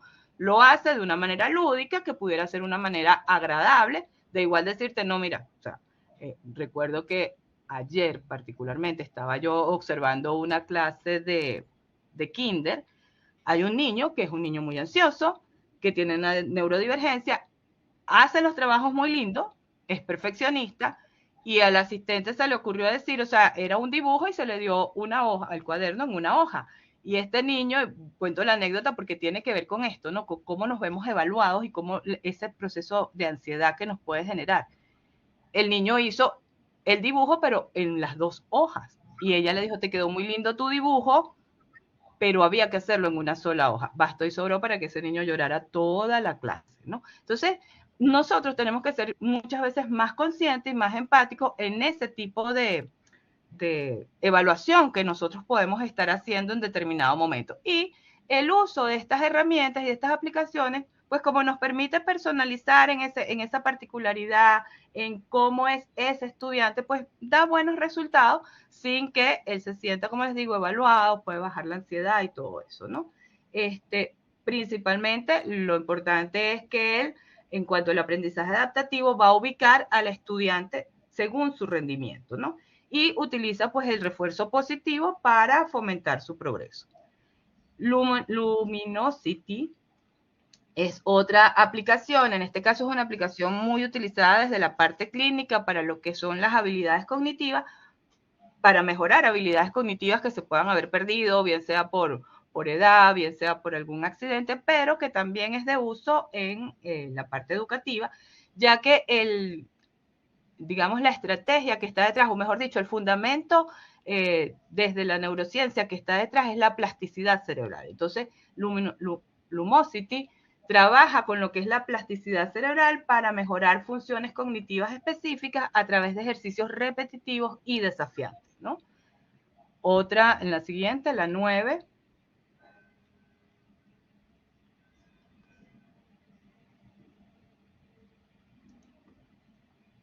La diapositiva 9, ahí tenemos 3 herramientas más que nos funcionan para explicar acá. El Brainscape, que es una plataforma de tarjetas de memoria, puede ser muy utilizada con niños pequeños, son tarjetas flashcard y también con personas adultas con deterioro cognitivo, que se basan de un algoritmo y una repetición espaciada. O sea, ellos esa repetición espaciada ya la tienen incorporada en la plataforma a través de un algoritmo, pero lo que fundamenta desde la neurociencia es esa estrategia de la repetición espaciada. Coursera, obviamente una plataforma, al igual que Moodle, que se utiliza para algunos cursos, que lo utilizan algunas instituciones para desarrollar sus cursos, pues vemos que utiliza lo que son los elementos del neuroaprendizaje, sobre todo lo que tiene que ver con el aprendizaje multisensorial. Todas las plataformas, todos los LMS, pues más o menos trabajan bajo ese mismo concepto de un aprendizaje multisensorial que combina videos, actividades interactivas y todo ello lo que busca es mejorar comprensión y retención de la información. Asimismo, lo que es el Moodle, que dependiendo, ¿verdad?, de quien lo diseñe, de quien le haga esa arquitectura, no solamente nos va a facilitar la personalización del aprendizaje, sino que podemos, a través de plataformas como Moodle, crear entornos de aprendizaje positivos que nos permitan adaptar contenidos y métodos de enseñanza a las necesidades individuales de los estudiantes. Continuamos.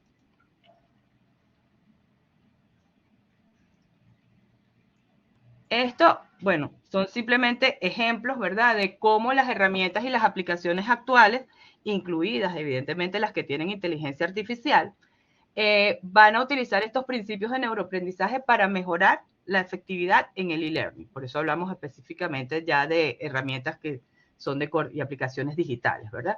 Y que a través de integrar las estrategias con esas herramientas, ¿verdad?, de una buena relación entre ellas, es como vamos a poder crear esas experiencias de aprendizaje más efectivas. ¿Cuáles entonces son los beneficios que hasta ahora nos reporta el neuroaprendizaje en el e-learning? En principio, pues tenemos que nos permite personalizar la experiencia educativa, adaptando los contenidos a los estilos de aprendizaje individual. ¿Okay? En segundo lugar, tenemos que mejorar la retención y la comprensión, estrategias como el aprendizaje multisensorial, la gamificación, pues no solo hacen que los estudiantes recuerden mejor la información, sino que disfruten el proceso de aprender. Y cuando hablábamos al inicio, ¿verdad?, de esos dos fundamentos basiquitos que parecen muy sencillos, que tienen que ver con la plasticidad y que tienen que ver con las emociones, el disfrute está estrechamente relacionado con la capacidad de aprender, ¿no? Entonces, vemos acá que es parte de lo que nos ofrece el neuroaprendizaje. Otro elemento, ¿verdad?, tiene que ver con la reducción del estrés. Ya hablábamos, ¿verdad?, en la medida en que nosotros creemos entornos más positivos, vamos a favorecer el aprendizaje, vamos a reducir el estrés. Y la mejora de la retención y de la comprensión, ¿no? Bien, en cuanto a la personalización del aprendizaje, pudiéramos como beneficio especificar que se adapta a los diferentes estilos de aprendizaje utilizando los datos sobre cómo aprende cada estudiante. Es posible entonces crear experiencias de aprendizaje más efectivas, ¿no? Y nosotros podemos en la práctica irnos dando cuenta, no, este estudiante sí necesita que nosotros le respondamos de manera más efectiva, en un plazo más corto, porque si no se angustia y entonces manda a todas las entidades, él no puede esperar la respuesta, él necesita mandarla a todo hasta conseguir una respuesta. O sea, la misma plataforma nos va dando esos datos, ¿no? El mismo manejo, cómo fluye el estudiante dentro de la plataforma nos va a dar a nosotros esos elementos para poder hacer de su experiencia de aprendizaje algo más efectivo, ¿no? Otra, en cuanto a la mejora de la retención y de la comprensión, pues exactamente utilizar esas 3 estrategias, la repetición y el aprendizaje multisensorial, es parte de lo que nos va a ayudar en este sentido. En cuanto a la motivación y el compromiso, ya hablábamos, la motivación y el compromiso que más perdura es cuando es interno del participante. Sin embargo, sabemos que al hacerlo divertido aumentamos interés e inmersión en el contenido. Y muchos me dirán, bueno, ¿será que ahora me voy a tener que volver TikToker, YouTuber, cualquier cosa de esa para entretener? No, hay maneras, ¿verdad?, que nosotros podemos hacer mucho más agradable esa sesión que dura más tiempo de lo que normalmente debería estar pautada, porque bueno, se dan los elementos necesarios que puede que no sean un juego, pero el utilizar estrategias como storytelling, la parte anecdótica, el llegar con algo nuevo al estudiante, todo eso también funciona en los niveles superiores, ¿no? Continuamos entonces con una parte que es la que une, el cerebro está en la mitad, o sea, tenemos nuestra estrategia, tenemos el cerebro, tenemos el neuroaprendizaje.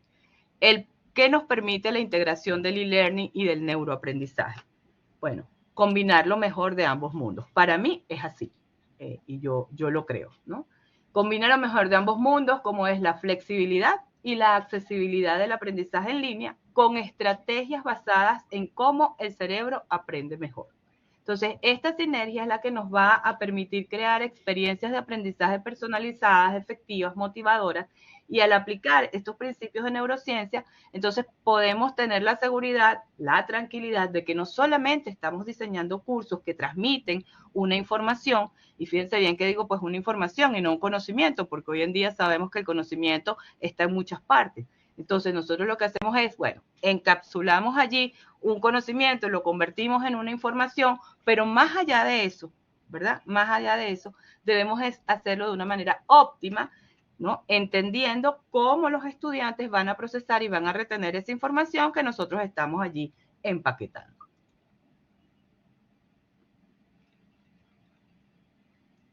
¿Es fácil? No, tampoco he dicho eso, ¿verdad?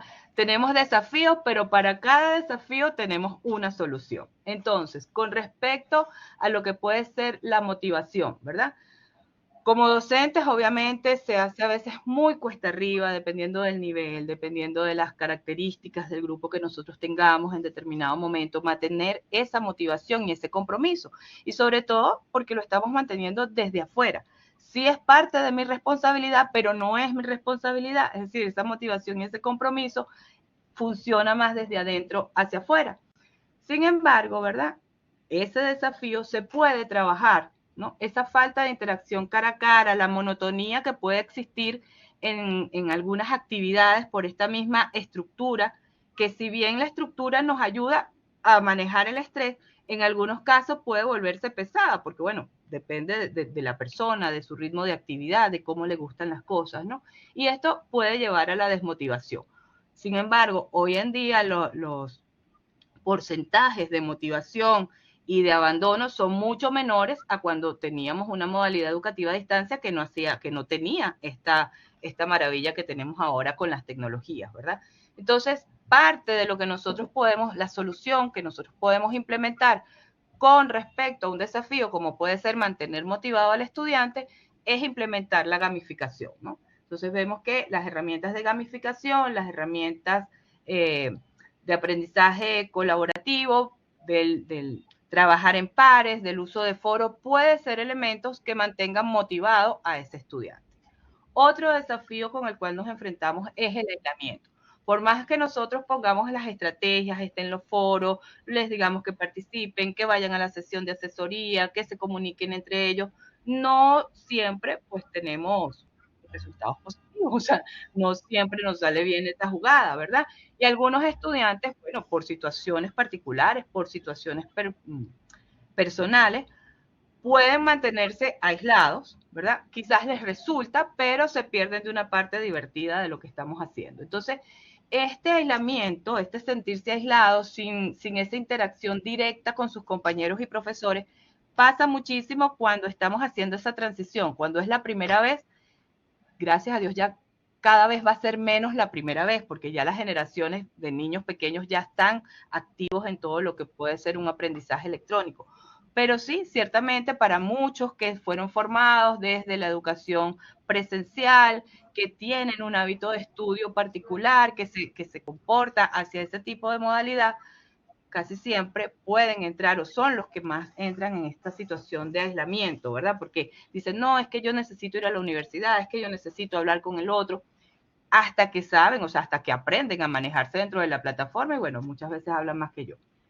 Entonces, esto, lo que vemos es que el aislamiento al final puede afectar ese bienestar emocional, puede afectar el rendimiento académico y muchas de las soluciones las tenemos dentro del mismo Portales, ¿verdad?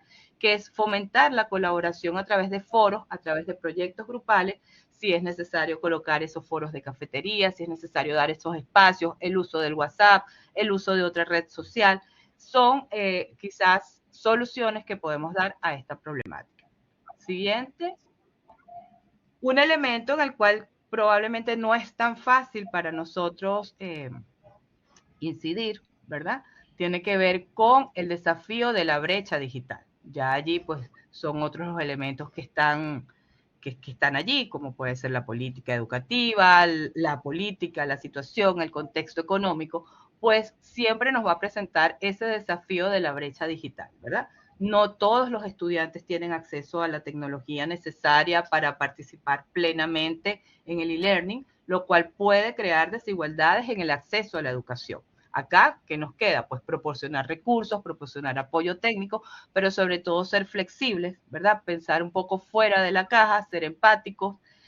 Muchas veces, y es parte, ¿verdad?, de lo que deberíamos hacer, todos tienen que prender la cámara, pero sabemos, como pasó en este momento, todos prendemos la cámara, dependiendo de donde nosotros nos encontremos, no tenemos una buena conectividad, muchas veces las personas están conectadas desde sus teléfonos, van en un transporte público, entonces, bueno, allí cierta flexibilidad que tiene que ver con no solamente proporcionar ese recurso, ok, si no te abrió el correo, yo te lo puedo mandar por el WhatsApp, sí, esa parte, pero también parte mucho de darle esa tranquilidad y esa confianza al estudiante, ¿verdad? De que aún con esa brecha digital hay otros recursos con los cuales lo podemos sustituir y si no hay otros recursos con los cuales lo podemos sustituir, pues hay estrategias y hay modalidades a las cuales nosotros podemos echar mano.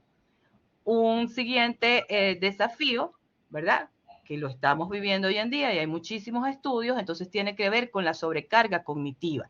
¿Cómo entonces manejar este discurso de lo bueno que puede ser el e-learning, de lo fundamentado que está científicamente, ¿verdad? ¿Cómo manejar este discurso en un mundo donde también tenemos un discurso de sobrecarga cognitiva, donde sabemos que, bueno, vivimos pegados a una red, de que ya prácticamente en estos días una de mis estudiantes, no sé si está acá, pero me dice que ella tiene incluso una carga eléctrica en su cuerpo que toca a las personas y bueno, le genera electricidad por el uso, la exposición que tiene a tanta tecnología, a tantos aparatos, ¿no? Entonces, en este sentido, pues la cantidad de información, la forma que se presenta, puede abrumar a los estudiantes, dificultando esa retención, dificultando esa comprensión del contenido, y si abusamos de ella, ¿verdad? Si no lo hacemos dentro de un diseño basado en principios de neurociencia, pues podemos abusar y podemos generar entonces efectos contrarios, ¿no?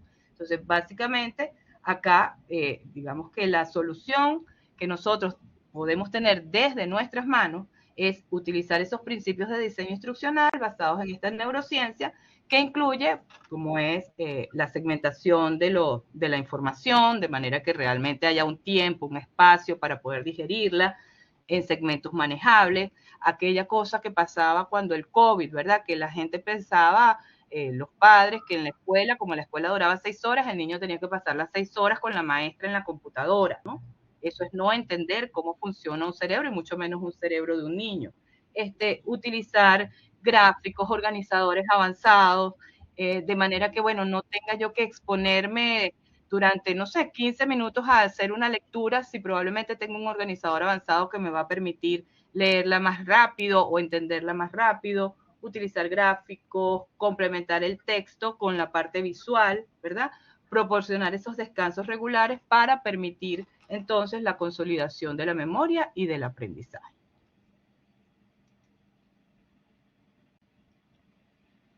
Ya entonces, pues, pudiéramos hablar de lo que es ese futuro del e-learning con el neuroaprendizaje, ¿no?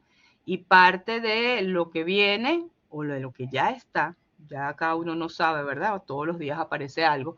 Se está trabajando en lo que son las interfaces cerebrales, que son las tecnologías futuras que podrían permitir una conexión directa entre el cerebro y el contenido educativo, ¿sí? Y lo que sería la inteligencia artificial personalizada, que es el uso de tutores de inteligencia artificial que adaptarán el aprendizaje a cada estudiante en tiempo real. Y parte ya, el futuro es hoy. O sea, el futuro es hoy. Como les decía, las informaciones de esta semana de que ya fue reemplazado un docente por un tutor de inteligencia artificial es parte de lo que estamos viendo acá. ¿Qué nos queda? ¿Qué nos queda? Pues estar preparados, estar científicamente fundamentados para poder hacer nuestro trabajo de la mejor manera, con el menor riesgo, con el menor daño y sobre todo que también nosotros y nuestra voz pueda incidir en este futuro que ya existe, ¿verdad? Y que entonces de manera responsable nosotros podamos interactuar en él. Finalmente, pues les hago una invitación, los invito a experimentar, a probar esas diferentes herramientas, técnicas, a adaptar lo que han aprendido hoy a sus contextos educativos, a mantenernos al día, mantenernos actualizados, que además es algo que funciona muy bien para nuestro cerebro, ¿verdad? Con los avances de la neurociencia, con los avances de la tecnología, para que juntos pues podamos continuar mejorando nuestras prácticas, apoyando a nuestros estudiantes para alcanzar ese máximo potencial. En la tarde de hoy, pues hemos explorado cómo el neuroaprendizaje puede potenciar el e-learning, creando experiencias educativas más efectivas, personalizadas. Hemos visto cómo los principios de la neurociencia pueden mejorar lo que es la retención, la comprensión y la motivación de los participantes de entornos digitales, y cómo la integración del neuroaprendizaje en el e-learning, pues no solo mejora la efectividad del aprendizaje en sí mismo, sino que también crea un entorno más inclusivo y accesible para todos los estudiantes. Mi llamado es un llamado a la acción, ¿verdad? A aplicar eso, como les decía, en sus contextos, a mantenerse, a hacer de sus espacios para la interacción, ¿ok? Y en ese sentido, de esos espacios para la interacción, pues entonces ahora les dejo a ustedes la palabra para que puedan participar y puedan darme no solamente el feedback, sino todas esas estrategias que yo sé que ustedes han estado aplicando y que van a nutrir parte de esta presentación el día de hoy.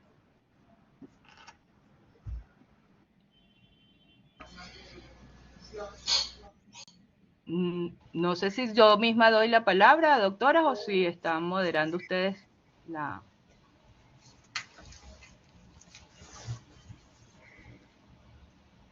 Ok. ¿Estanislao?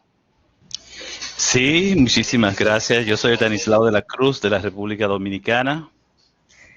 Me parece magnífico el tema que acaba de abordar, sin desperdicio, de verdad, puesto que sobre todo para mí es muy interesante porque precisamente yo estoy abordando mi tema de tesis prácticamente desde ese enfoque, aunque no directamente desde la neurociencia, sino desde el contexto educativo, pero precisamente ha sido una de las preocupaciones que me motivó a llevar a cabo estos estudios doctorales, en el entendido, yo dispongo de una plataforma a través de mi academia, y una de las preocupaciones que siempre he tenido, yo soy un asiduo involucrado en el uso de la tecnología desde toda la vida, y una de las preocupaciones que siempre he manifestado es la manera en cómo se usan estos recursos, sobre todo las plataformas, que de hecho siento que una gran parte de ellas no aprovechan todos estos recursos de manera efectiva,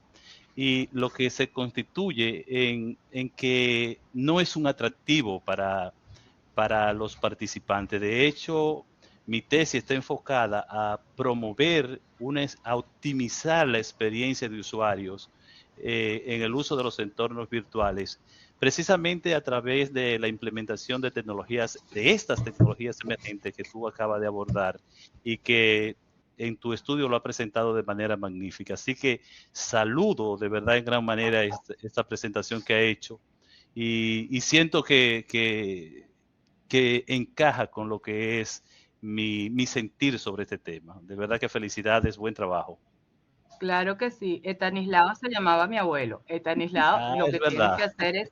Sí, lo que tienes que hacer es... Sí, Estanislao se llamaba mi abuelo. Y lo que tienes que hacer allí es incorporar esa variable, ¿ok? De la neurociencia, porque a partir de allí podemos optimizar eso. Sí, Jorge. de verdad interesante. Bueno, buenas noches desde Colombia. Voy a compartir pantalla. Bueno, creo que algo que hizo exponencial el tema el aprendizaje virtual acelerado fue la pandemia. No estábamos preparados, ni los estudiantes, ni los maestros, ni la academia para enfrentar esta situación. Yo estaba analizando el caso de Colombia con un estudio que hizo la Universidad Javeriana de Bogotá. Los países que más rápido se pasaron, digamos, sin tanto conveniente, y que los estudiantes se alinearon y los profesores no les costó tanto, fueron los países de Europa.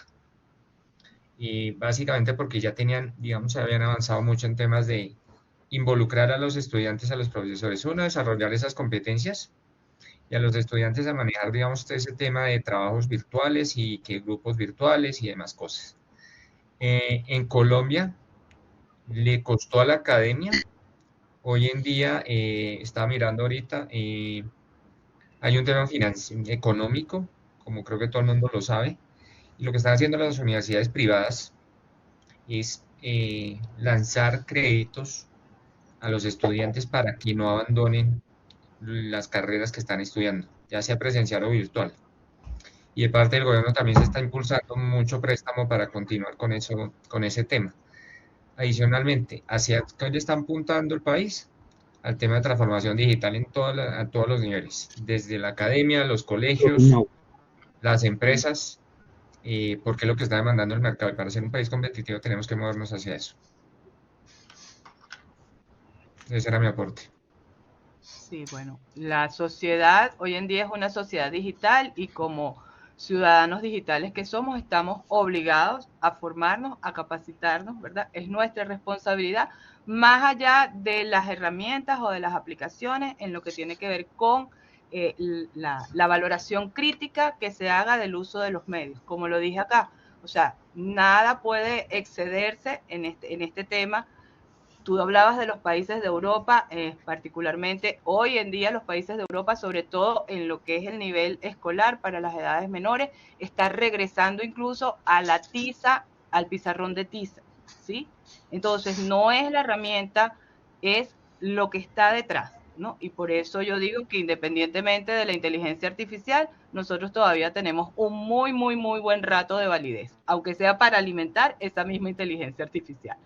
Mauro, mi amigo.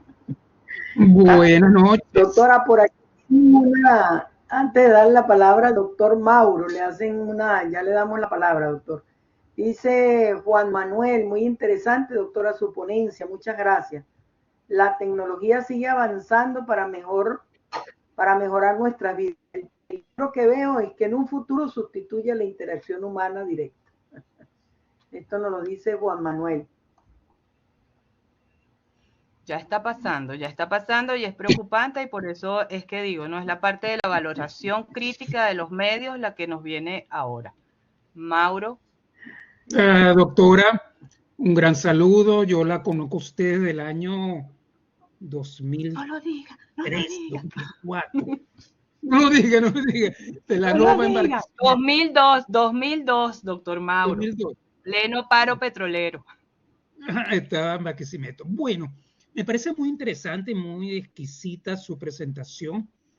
Recuerdo que en esa época usted dio clase, fue de otra cosa. Tecnología instruccional, videos y cuestiones de esas, que yo era un experto en esa época. Pero me encantó, de todas maneras. Lo que a mí me preocupa, aparte que la inteligencia artificial nos va a reemplazar a todos los instructores, créanlo o no, nos va a reemplazar. Estamos en los comienzos apenas. Que la inteligencia artificial no tiene sentimientos, lo va a tener. Lo va a tener, desgraciadamente. Pero bueno, tendremos que luchar contra eso. No es solamente lo que usted puso, más que todo, fue la parte de ayudar al alumno, de que el alumno esté motivado, que esté aprendiendo diferentes estrategias de motivación, etcétera. El neuroaprendizaje, perfecto. Lo que a mí más me preocupa no es esa parte, porque la tecnología existe y está muy vinculada, no es solamente saber el conocimiento, sino que tenemos que ser tecnólogos, tenemos que saber lo que estamos haciendo. Es la motivación al instructor, al profesor. Yo desarrollé una herramienta hace como 3, 4 años atrás para desarrollar presentaciones y cuestiones y quizzes y no, hay un poco de cosas. Usted puede creer que casi nadie quiso hacer eso, porque no había una motivación, no había una recompensa de parte del instructor. Si a mí me pagan lo mismo por dar esto de esta forma, no darlo de esta, aunque a mí me satisface mucho un lado que el otro, eso es honesto, no existe una estructura de cómo motivar al instructor. La mayoría de los instructores se basan en el silabario, no sé qué, tienen ciertas presentaciones en PowerPoint, en Canvas, lo que sea, y ahí se quedan, simplemente. Aunque exista la tecnología, hay una recompensa. ¿Cómo podemos atacar el problema desde el punto de vista del profesor, del instructor? Que me parece que es tan importante como las estrategias aplicadas a los aprendices. Espero me hayan comprendido lo que quiero decir. Claro que Gracias. Sí. La estrategia allí es la formación. ¿Qué pasa? Fíjate, hay dos elementos. Primero, muchas veces nos sentimos abarrotados con que, a ver, se creó ya ese mito de que el estudiante sabe más, porque el estudiante es un nativo digital, porque yo no soy una nativo digital, porque a mí me cuesta más, porque no, yo no voy a aprender y todos los días, o sea, acá está una muy buena amiga mía, la doctora Inés Roche, y con ella comparto muchísimo y cada vez que conseguimos algo nos lo estamos pasando y ella me dice, ya llegamos a la conclusión de que la vida no nos alcanza. ¿Okay? No nos alcanza la vida para las 150 aplicaciones de inteligencia artificial que ya existen para que hagan todo por mí. Sin embargo, ¿verdad? ¿Qué me motiva? Me motiva mejorar en mi práctica. Me motiva facilitarme la vida, porque aquí tú estás poniendo un ejemplo. Vamos a reducir el estrés del estudiante, pero es que también voy a reducir mi estrés, porque en la medida que yo tengo un estudiante que menos me está persiguiendo para saber dónde está la tarea, también mi vida se facilita, ¿no? Entonces yo creo que pasa por eso, pasa por la formación, pasa por la valoración crítica de las herramientas, pasa por también bajarnos esa carga de que las tenemos que sabernoslas todas, o sea, de también dejar un poco ese control, de entender bajo qué sociedad y bajo qué contexto nosotros estamos educando, ¿sí? Para nosotros poder fluir. Y ciertamente creo que hasta ahora, como lo terminábamos, ¿verdad? Los desafíos y las soluciones, el desafío sigue estando en la formación de ese docente, ¿sí? Pero en una formación crítica. en una formación más allá del uso de las herramientas, o sea, del conocer las herramientas. Tú decías la parte emocional. Bueno, la noticia que abrió la semana o que cerró la semana pasada fue un niño de 14 años que se suicidó, ¿verdad? Supuestamente auspiciado por una inteligencia artificial. Por eso es una información totalmente sesgada, porque habría que ver el contexto, qué hacía ese niño que llegó a hacer, o sea, qué pasaba allí para que ese niño llegara a establecer una relación de ese nivel con una inteligencia artificial. Sí, tenemos que hacer un uso limitado, y yo creo que yo entiendo quizás tu temor, ¿no? En el sentido, es tanto que las mismas personas que están desarrollando la inteligencia artificial están desarrollando limitaciones. O sea, las están haciendo lo más limitadas posible para que no puedas excederte. Yo en estos días quería hacer una imagen con Leonardo AI y le dije, para un cuento que estaba desarrollando, que además tenía la imagen de una niñita de kinder que quiero mucho, y entonces le digo, quiero una niña blanca con el cabello negro, que sea que tenga picardía. Ah, pues la inteligencia artificial me dijo que no, o sea, que yo estaba infringiendo una ley, porque para ellos pícaro, pues a lo mejor tenía una connotación que no era la mía. Entonces, bueno, una niña traviesa que juega, entonces me hizo la imagen. Es decir, al igual que cuando comenzaron a trabajar las computadoras, lo que yo voy a obtener es lo que yo entre. Ahora, en la medida, entonces, en la medida que yo esté más capacitado, ¿verdad? En la medida en que yo tenga una mejor fundamentación, porque al final, ¿quién está alimentando la inteligencia artificial? Nosotros. Entonces, a partir de esa capacitación y de esa formación es que podemos hacer lo mejor posible. La bolita mágica no la tenemos, pero es el mundo que nos está tocando. Gracias por tu participación, Mauro. Tengo a Jacqueline y después a Martín. No sé, la doctora María, si mientras tanto va a comentar algo acá. Sí. Que dale la palabra a Martín, Jacqueline Valdivia, que sin querer le bajé la mano, y luego de Jacqueline está Martín. Perfecto, gracias. Yo dije, uy, ¿cómo lo bajé si yo quería hablar? Bueno, yo soy profesora de colegio, y la verdad es que una de las cosas, contestándole un poquito al doctor Mauro, es que yo creo que el que está enamorado de la educación, no importa, nos pueden poner los desafíos que quieran, siempre vamos a estar encantados de aprender cosas nuevas y buscar otros caminos. Y contar un poquito mi experiencia. Obviamente la inteligencia artificial, yo trabajo en un colegio con muchos recursos, está en todos lados, o sea, de verdad tienen todos los niños un computador, los mejores celulares y todo. Y bueno, mi clase es de religión y de ética, no es la más fácil de dar para estos grupos. Y me toca todos los días buscar nuevas formas para buscar una actividad que sea entretenida, motivadora y que los niños aprendan, que no la haga la inteligencia artificial. Y solamente comento la última clase que yo dije, ya, ¿cómo hago esto? ¿Cómo hago esto? Y yo dije, ok, los chicos van a inventar una página web que la pueden hacer a través de inteligencia artificial, le dan los recursos, van a crear un chatbot donde van a meter y me van a presentar un noticiero. Y el noticiero ellos tienen que ser los presentadores. Entonces, vas buscando la forma de que ocupen las herramientas de inteligencia artificial y que ellos demuestren sus conocimientos de alguna manera.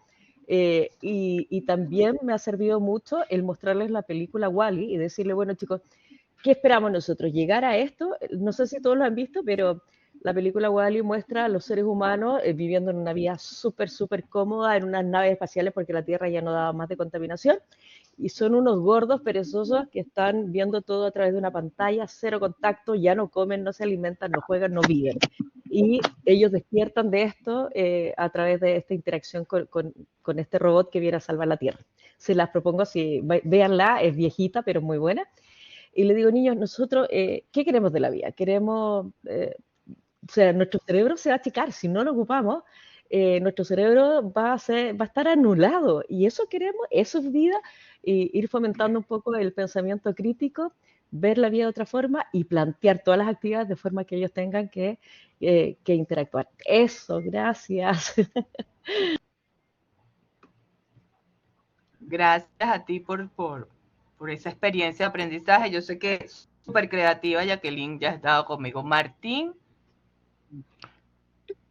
Sí, bueno, primero, doctor Mauro, con todo el respeto, pero yo pensaría desde precisamente la perspectiva de la neurociencia que si llegase a crearse sentimiento a través de la inteligencia artificial, falta muchísimo, porque tendríamos que partir desde la construcción de cómo se genera el sentimiento, y esto viene de la vida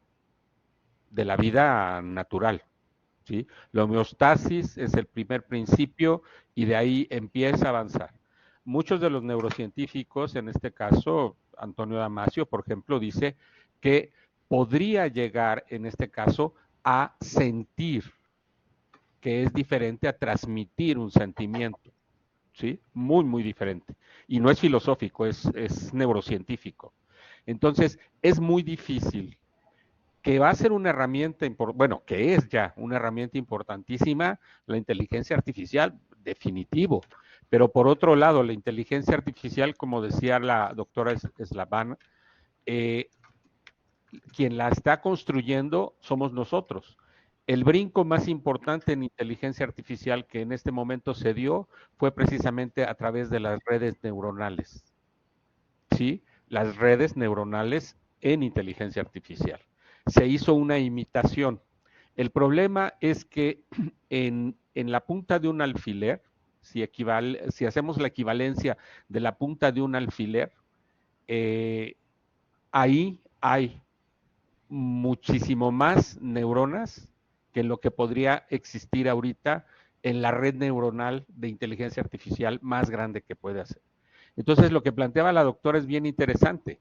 Tenemos que desarrollar en este caso, en los estudiantes, precisamente esa posibilidad de neuroplasticidad. ¿Sí? Y no se da solamente con conocimiento, como dijo ella muy bien, con contenido. Se da con música, se da con deportes, se da con actividades, se da con teatro, se da con todo lo que el humano ha creado alrededor precisamente de lo que es la cultura. Entonces, nos faltaría muchísimo. Yo les puedo asegurar que ninguno de nosotros, hasta los más jovencitos, como veo aquí la foto de Elizabeth, en este caso Taylor, ni siquiera ellos van a llegar a ver una situación como esa. Y yo no creo que se llegue a dar. Y la otra son las 3 leyes básicas que planteó Asimov desde los años 50 sobre lo que tiene que ser la inteligencia artificial. En este caso, nunca nos va a dañar, porque los principios son precisamente eso, está para servirnos, ¿no? Él habló de la robótica, ¿no? Fue un escritor de ciencia ficción, pero es un científico además, ¿no? Doctor en química. Entonces yo creo que todo esto es importante para que precisamente tratemos de generar aplicación de neurociencia. De hecho, mi tesis doctoral es precisamente sobre eso en el área de especialización que tengo yo, que es el marketing. Tratemos de que los docentes tengan un conocimiento básico a nivel de cultura sobre neurociencia para que entiendan precisamente cómo se dan todos los procesos en este caso. La emoción, por ejemplo, es fundamental para que el aprendizaje funcione, porque si hay emoción, automáticamente el hipocampo dispara hacia almacenamiento de recordación. Ya después habrá que recuperar ese almacenamiento de información en el cerebro. Pero entonces sí, falta mucho, no nos asustemos, porque si no entonces sucede lo que decía la doctora, empezamos a pensar que por la inteligencia artificial un niño se suicidó. No, yo creo que el contexto hay que analizarlo mucho más amplio, ¿no? Eso sería todo. Muchas gracias. Gracias, doctor Martín. La doctora María, creo que ya tiene la palabra. Sí, bueno, yo quería hacer un aporte. Bueno, primero, doctora Berta, felicitarla porque ese recorrido que nos acaba de dar, pues nos ilustra. Yo en su ponencia veo es un llamado urgente y necesario al cambio de la didáctica en la enseñanza. En estos momentos en que estamos debatiendo qué es ético y qué no es ético, en este momento que estamos hablando que desplazó al hombre, que lo va a desplazar, que no lo va a desplazar, yo siempre termino en el territorio de decir, el problema que tenemos es un problema de didáctica. Si yo sigo creyendo que enseñar es lo que yo aprendí en la universidad, para desarrollar la inteligencia en un estudiante, estoy equivocada en este momento. Es decir, la inteligencia artificial es una herramienta extraordinaria, maravillosa. ¿Qué es lo que sucede? Si yo sigo evaluando la información que un estudiante trae al aula, pues, porque yo digo, bienvenida a la clase, ¿dónde conseguiste eso? ¿Lo conseguiste rápido? Ahí empieza el hecho educativo de un docente. Ahora, ¿qué hacemos con esto? ¿Qué nos va a permitir? ¿Conseguiste 2 segundos? Perfecto, bienvenido. Yo digo, oye, ¿cuánto nos torturamos nosotros para hacer una tesis doctoral?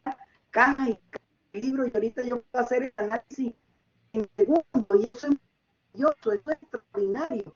Ahora, dar todo el peso al hecho educativo en un trabajo que el estudiante me tiene que traer, me va a hacer un informe, entonces usted se lo copió de inteligencia artificial, yo digo, hay que cambiarla. Definitivamente una urgencia de crear tácticas nuevas. ¿Por qué? Porque buscar información no puede hacer un aprendizaje de un estudiante. Por ejemplo, estos días lo reflexionamos porque el año pasado estábamos hablando de que no se habla sobre la inteligencia artificial. Hasta dónde es ético, hasta dónde llega la frontera de la inteligencia artificial en educación. Es entonces, yo hago una conmigo, Elana decía, todas las herramientas van tan rápido que yo no sé si vaya a tener yo tiempo para analizar, entender, usarlas. Pero es que quienes nos dedicamos a esto, tenemos la responsabilidad de tratar de estar lo más al día posible, de que la información que está haciendo está en desuso, no sirve. Entonces cierro con el pequeño ejemplo. Yo estoy maravillada lo que está haciendo la robótica en este momento, la ciencia. Doctora Rivera, ¿pudiera que usted escribir en el chat lo último que dijo? Es que hubo demasiada interrupción.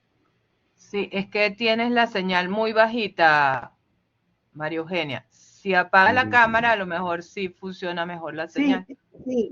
Sí, estoy apagando la cámara. ¿Ahí me escuchan? Sí, te escuchamos mejor. Si apago la cámara, ¿me escuchan? Ok, sí. Cierro rápidamente mi intervención. Yo estoy maravillada con lo que está haciendo la robótica en el campo de la medicina. ¿Ya?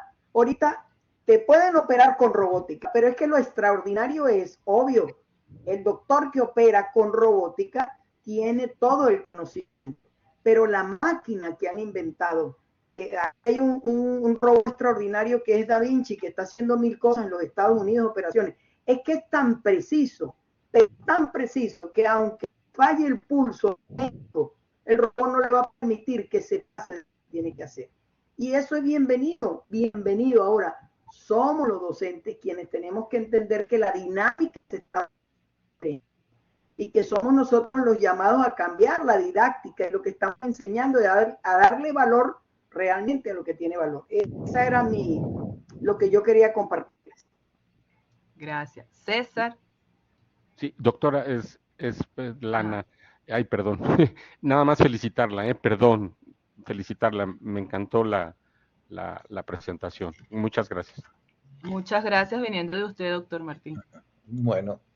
César. Ante todo, bueno, felicitar a mi profesora que gracias. Compartimos, inclusive nos motivó a publicar en una revista una edición especial de neurociencia y educación. Y veo puedes pegar por aquí. Sí. Y ahí está escrita ese prólogo que usted hizo de todos nosotros los que participamos en esa. Y veo que ha evolucionado con la presentación. Y eso es lo bonito del docente que se motiva. Porque cuando lo llevamos siempre al plano material, y más por las muchas carencias en algunos países, pero en realidad la compañera lo dijo y yo me acuerdo mucho porque mi familia es docente y el docente no es una vocación, el docente es la actitud que tiene. El docente se hace con su práctica, pero sobre todo porque le guste hacer, porque le guste enseñar.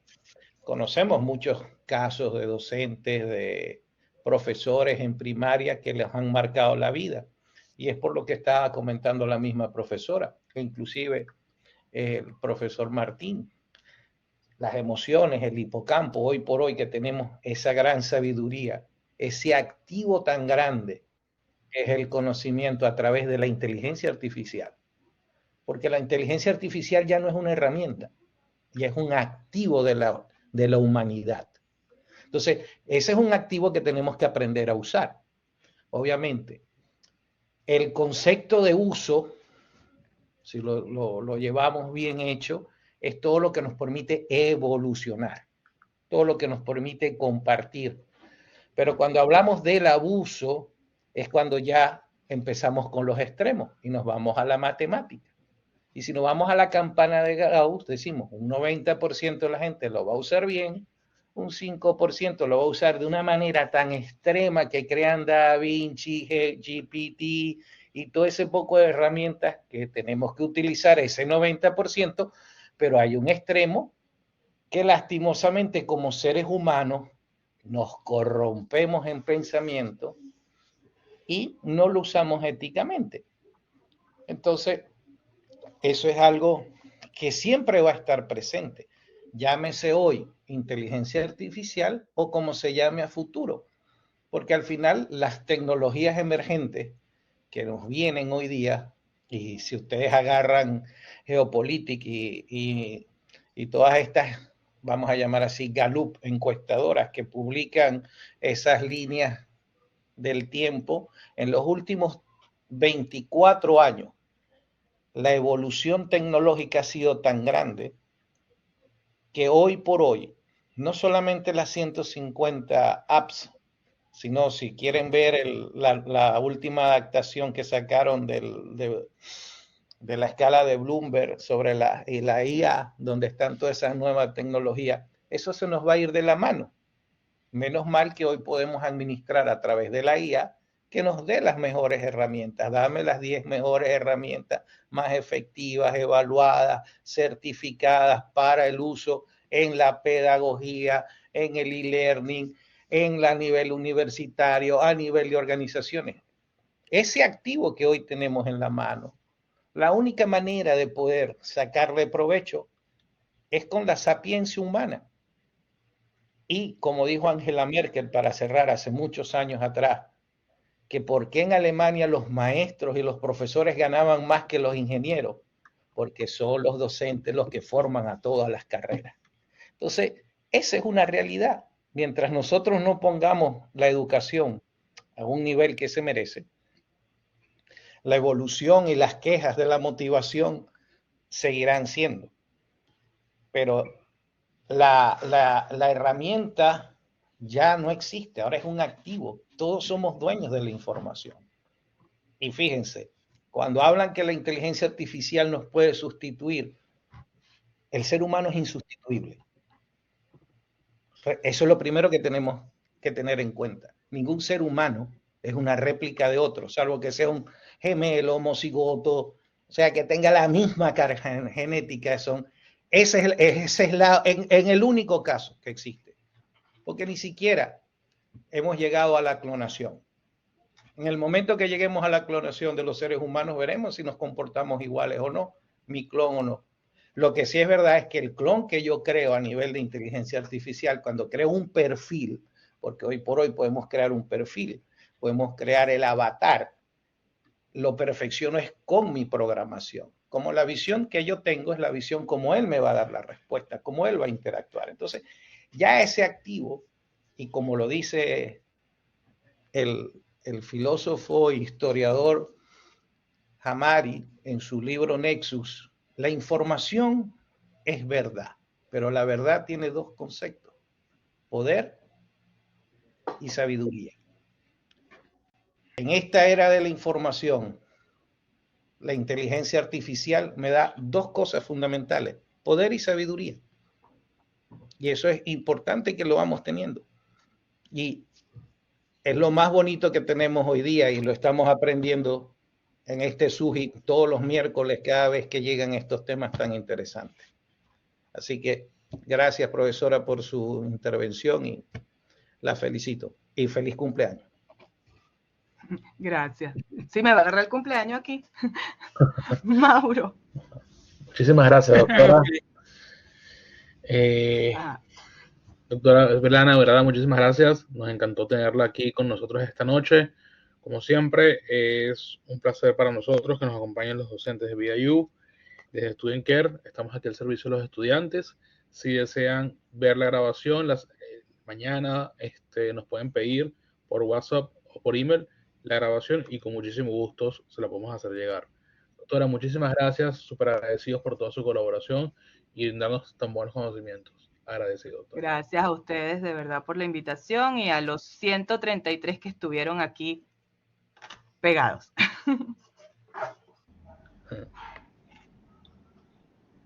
Muchísimas gracias. Muchas gracias, doctora. Muchísimas gracias a todos. Podemos dar por concluido la sesión del día de hoy. Muchísimas gracias. Feliz noche. Muchas gracias.